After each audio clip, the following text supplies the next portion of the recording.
Hundreds of people were in the vicinity of the Chernobyl Nuclear Power Plant the night of the disaster.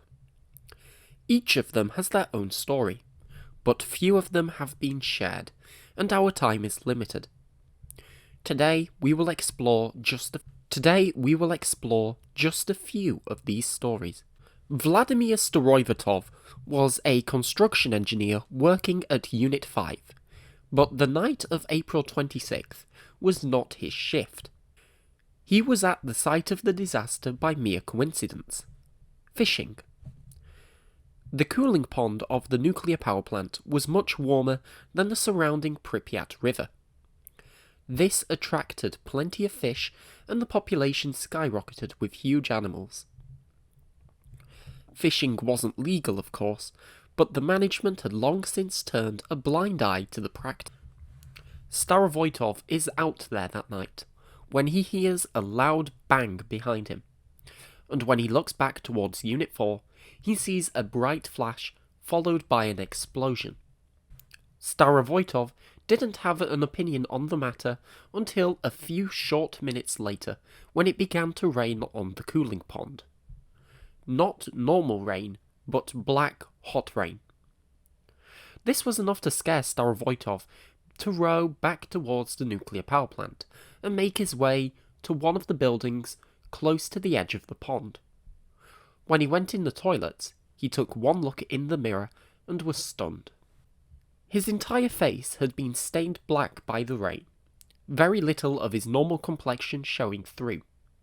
As we can all assume with hindsight, this black rain was in fact graphite and other materials from the core of Reactor 4, pulverized into dust during the explosion. This had then been shot upward, where it mixed with condensing steam and began to rain back down to Earth, and unfortunately on top of Starovoytov as well. Quickly becoming sick, he found a telephone and called one of his superiors.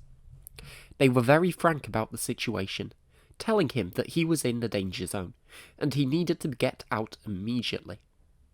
But it was too late for Starovoytov, who ended up throwing up and passing out the second he tried to walk away.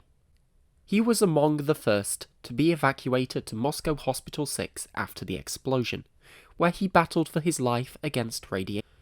Starovoytov's dose was initially estimated to be around 3 sieverts. By luck, he recovered, but was left with life-changing illnesses that forced him into constant hospital stays every few months. It was on one of these trips that he was able to steal his medical report and find out his dose was closer to 6 to 7 sieverts. He was more than lucky to be alive.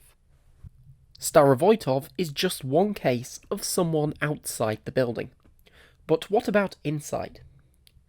For that, we'll go to the two closest people to the explosion, Oleg Gemrich and Anatoly Kurguz. Both of them were in the break room for refueling machine operators, with Gemrich napping in a side room when the reactor exploded. This puts them about 15 meters away from the epicenter of a literal exploding nuclear reactor. Thankfully, the thick concrete walls shielded them from the explosive force and the immediate radiation.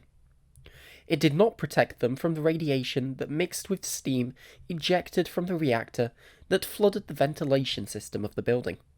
The force of this steam was so great that it burst the ventilation directly above them, filling the room with steam and blinding the two men. Gemrich rejoined Kurguz in the main room, and, Kurguz leading, they managed to find their way to the stairwell by hand through all the smoke and steam, only to find the steps were missing, destroyed in the explosion. So, they crawled the other way to the vent block staircase, where Gemrich drops his jacket because it was getting in the way. And down they went, where they finally met with Simonenko and Semikopov, the two gas circuit operators. And it is here that Gemrich finally saw what had become of his colleague. Unfortunately for Kurguz, he had about the worst standing position possible. He was directly underneath the ventilation opening, so the steam from the reactor, several hundred degrees Celsius, was shot straight down on top of him. and his injuries were severe, to say the least. The skin on his face and hands were hanging on by threads, a bloody mess. On adrenaline alone, he had guided Gemrick out of the danger zone and to safety. But now they had to get out of the building. Around this time, Dyatlov also runs past and tells them to go downstairs and out of one of the doors there, to the infirmary. So, they take his order and descend the nearest stairwell to the ground floor. As you can probably guess from how unfortunate this story is, the door is locked, and they can't open it. So, they have to walk all the way along the building until they end up on the very far side, with another door. It's also locked. But there is a window, this huge window here that runs the height of the building. And, given it is obvious to them that the reactor has been destroyed, what's one window? Semikopov smashes it. And then he and Simonenko make the 1.2 meter drop to the ground underneath, past Kurgos through, and then Gemrick also joins them.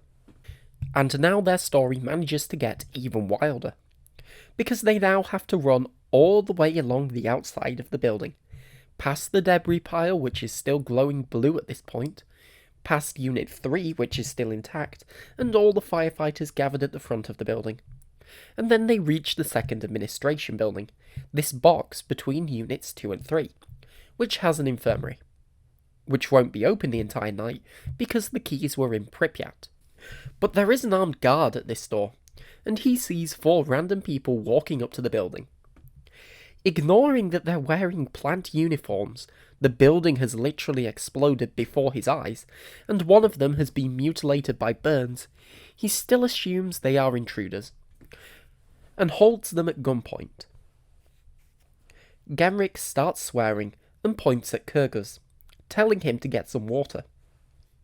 The guard realises and actually leaves to get it, while Gemrick flags down a truck leaving the site.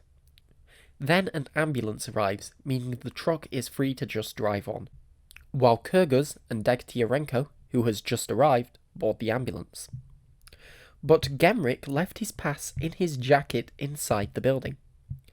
Gemrick protested, but the armed guard forced him out of the ambulance and he was again at gunpoint.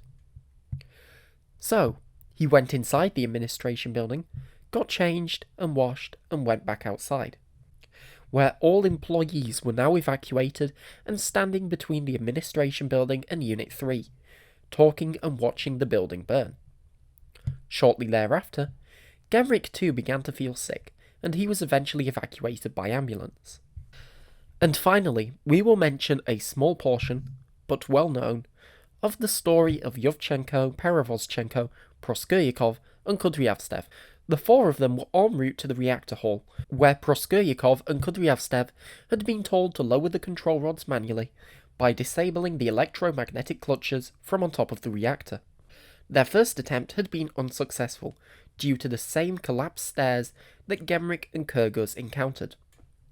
With the help of Perevoschenko, they took a new route, up the stairwell leading to the reserve refueling machine control room, the box at the far end of the reactor hall.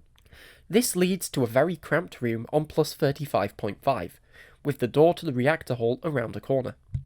The force of the explosion had bent and thrown it on an angle, blocking the door. Yevchenko held the door for his colleagues while they crawled underneath. Now, the way properly into the room was blocked by debris. Mountains of it, from where the roof caved in. It was impossible to enter or approach the reactor.